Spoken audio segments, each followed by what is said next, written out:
भोगैश्वर्य प्रसक्तानां तया बृहत चेतसां व्यवसायात्मिका बुद्धि समाधो न विधीयते।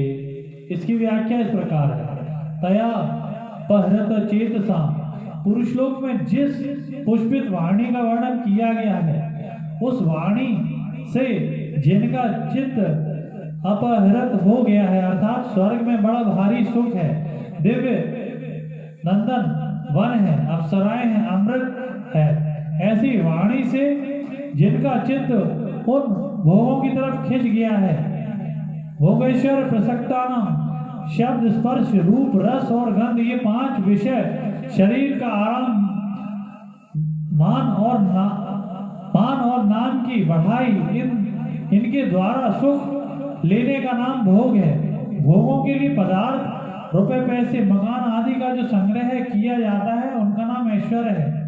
इन भोग और ऐश्वर्य में जिनकी आसक्ति है, प्रियता है, खिंचाव है, अर्थात इनमें जिनकी महत्व बुद्धि है, उनको भोगेश्वर्य प्रसक्ता नाम कहा गया है। जो भोग और ऐश्वर्य में ही लगे रहते हैं, वे आसुरी संपत्ति वाले होते हैं। कारण कि असुर नाम प्राणों का है, और उन प्राणों को जो बनाए रखना चाहते हैं, उन प्राण पोषण प्राण लोगों का नाम असुर है। वे शरीर की प्रधानता को लेकर यहाँ के अथवा स्वर्ग के भोग भोगना चाहते हैं। व्यवसायात्मिका बुद्धि समाधो न विधीयते, जो मनुष्य जन्म का असली ध्येय है, जिसके लिए मनुष्य शरीर मिला है, उस परमात्मा को ही प्राप्त करना है, ऐसे व्यवसायात्मिका बुद्धि उन लोगों में नहीं होती। तात्पर्य यह है कि जो भोगे जा चुके हैं और जो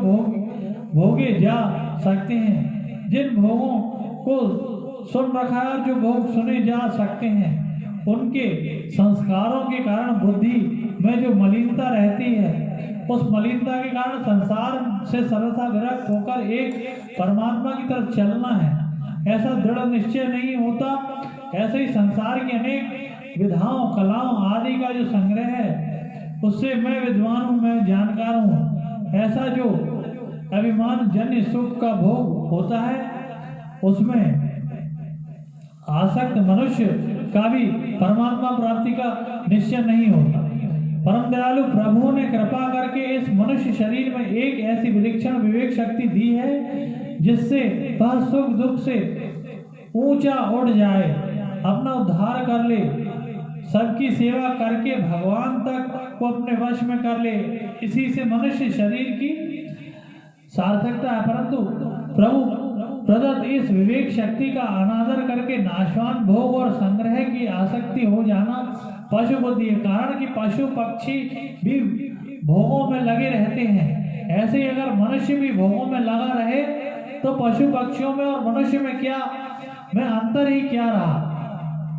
पशु पक्षी तो भोग योनि है, अर्थात उनके सामने कर्तव्य का प्रश्न ही नहीं है, परंतु मनुष्य जन्म तो केवल अपने कर्तव्य का पालन करके अपना उद्धार करने के लिए मिला है, भोगने के लिए नहीं मिला।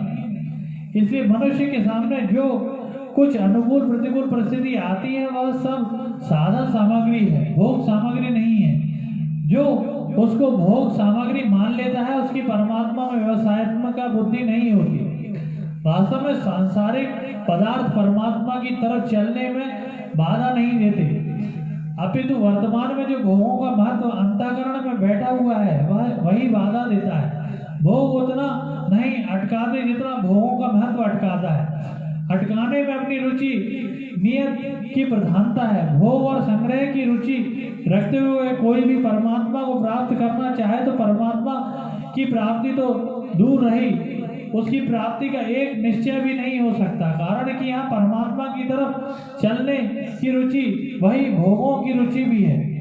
जब तक भोग और संग्रह में मान बढ़ाई आराम में रुचि है, तब तक कोई भी एक निश्चय करके परमात्मा में नहीं लग सकता, क्योंकि उसका अंतःकरण भोगों की रुचि द्वारा हर लिया गया है। उसकी जो शक्ति थी वह भोग और संग्रह में लग गई। अपने कल्याण में अगर कोई बाधा है तो वह है भोग और ऐश्वर्य की इच्छा। जैसे जाल में फंसी हुई मछली आगे नहीं बढ़ सकती, ऐसे ही भोग और संग्रह में फंसे हुए मनुष्य की दृष्टि परमात्मा की तरफ बढ़ ही नहीं सकती। इतना ही नहीं, भोग और संग्रह में आसक्त मनुष्य परमात्मा की प्राप्ति का निश्चय ही नहीं कर सकता। जो संसार को सच्चा मानता है उसके लिए कर्मयोग शीघ्र सिद्धि देने वाला है। कर्मयोगी अपने कर्तव्य कर्मों के द्वारा संसार की सेवा करता है, अर्थात प्रत्येक कर्म निष्काम भाव से केवल दूसरों के हित के लिए ही करता है। वह दूसरों के सुख से प्रसन्न सुखी और दूसरों के दुख से करुणित दुखी होता है। दूसरों को दुखी देखकर प्रसन्न होने से उसको उसमें भोग की इच्छा नहीं रहती। दूसरों को दुखी देखकर करुणित होने से उसमें संग्रह की इच्छा नहीं रहती। किसी बात को पुष्ट करना हो तो पहले उसके दोनों पक्ष सामने रखकर फिर उसको पुष्ट किया जाता है। यहाँ भगवान निष्काम भाव को पुष्ट करना चाहते हैं। अतः पीछे के 3 श्लोकों में सकाम भाव वालों का वर्णन करके अब आगे के श्लोक में निष्काम होने की प्रेरणा करते हैं। त्रैगुण्य विषया वेदा निस्त्रैगुण्यो भवार्जुन निर्द्वंद्वो नित्य सत्वस्थो निर्योगक्षेम आत्मवान। इसकी व्याख्या इस प्रकार है। यहाँ वेदों से तात्पर्य वेद के उस अंश से है जिसमें तीनों गुणों का और तीनों गुणों के कार्य स्वर्गादि भोग भूमियों का वर्णन है। यहाँ उपयुक्त पदों का तात्पर्य वेद की निंदा में नहीं है, अपितु निष्काम भाव की महिमा में है। जैसे हरि के वर्णन के साथ साथ कांच का वर्णन किया जाए तो उसका तात्पर्य है कि कांच की निंदा में नहीं है, अपितु हरि की महिमा बताने के लिए। ऐसे ही यह निष्काम भाव की महिमा बताने के लिए ही वेदों के सकाम भाव का वर्णन आया है, निंदा के लिए नहीं। वेद केवल तीनों गुणों का कार्य संसार का ही वर्णन करने वाले हैं, ऐसी बात भी नहीं है। वेदों में परमात्मा और उसकी प्राप्ति के साधनों का भी वर्णन हुआ है। नैस्त्रैगुण्यो भवार्जुन, हे अर्जुन तू तीनों गुणों के कार्य रूप संसार की इच्छा त्याग करके असंसारी बन जा, अर्थात संसार से ऊंचा उठ जा। निर्द्वंद्व, संसार से ऊंचा उठने के लिए राग द्वेष आदि द्वंद्वों से रहित होने की बड़ी भारी आवश्यकता है, क्योंकि ये ही वास्तव में मनुष्य के शत्रु हैं, अर्थात उसको संसार में फंसाने वाले हैं। इसलिए तू संपूर्ण द्वंद्वों से रहित हो जा। यहाँ भगवान अर्जुन को निर्द्वंद होने की आज्ञा क्यों दे रहे हैं? कारण कि द्वंद्वों में सम्मोह होता है, संसार में फसावट होती है। जब साधक निर्द्वंद होता है तब वह दृढ़ होकर भजन कर सकता है। निर्द्वंद होने से साधक सुख पूर्वक संसार बंधन से मुक्त हो जाता है। निर्द्वंद होने से मूर्ता चली जाती है। निर्द्वंद होने से साधक कर्म करते हुआ भी बंधता नहीं है। तात्पर्य है कि साधक निर्द्वंद होने से दृढ़ होती है, इसलिए भगवान अर्जुन को निर्द्वंद होने की आज्ञा देते हैं। दूसरी बात, अगर संसार में किसी भी वस्तु व्यक्ति आदि में राग होता है तो दूसरी वस्तु व्यक्ति आदमी में द्वेष हो जाएगा, यह नियम है। ऐसा होने पर भगवान की उपेक्षा हो जाएगी, यह भी एक प्रकार का द्वेष है। परंतु जब साधक का भगवान से प्रेम हो जाएगा तब संसार से द्वेष नहीं होगा, अभी तो संसार से स्वाभाविक उपरति हो जाएगी। उपरति होने की पहली अवस्था यह होगी कि साधक की प्रतिकूलता में द्वेष नहीं होगा, परंतु उसकी उपेक्षा होगी। उपेक्षा के बाद उदासीनता होगी और उदासीनता के बाद उपरति होगी।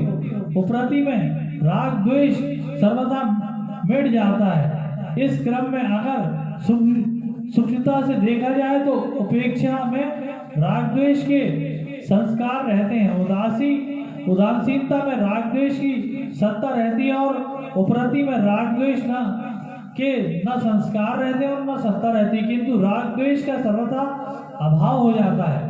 नित्य सत्वस्थ द्वंद्वों से रहित होने का उपाय यह है कि जो नित्य निरंतर रहने वाला सर्वत्र परिपूर्ण परमात्मा है, तू उसी में निरंतर सिद्ध रहे। तू योग और क्षेम की इच्छा भी मत रख, क्योंकि जो केवल मेरे परायण होते हैं उनको योग क्षेम का वहन मैं स्वयं करता हूँ। आत्मवान, तू केवल परमात्मा के परायण हो जा। एक परमात्मा प्राप्ति का ही लक्ष्य रख। वास्तव में जड़ चेतन, सत असत, नित्य अनित्य, नाशवान अविनाशी आदि का भेद ही द्वंद्व है। योग और क्षेम की चाहना ही द्वंद्व है। द्वंद्व होने से सब कुछ भगवान ही है, इस वास्तविकता का अनुभव नहीं होता। कारण कि जब सब कुछ भगवान ही है, फिर जड़ चेतन आदि का द्वंद्व कैसे रह सकता है। इसलिए भगवान ने अमृत और मृत्यु, सत और असत दोनों को अपना स्वरूप बताया है। अमृतम च मृत्युश्च सदसच्चाम हम अर्जुन। तीनों गुणों से रहित निर्द्वंद आदि हो जाने से क्या होगा, इसे आगे के श्लोक में बताते हैं।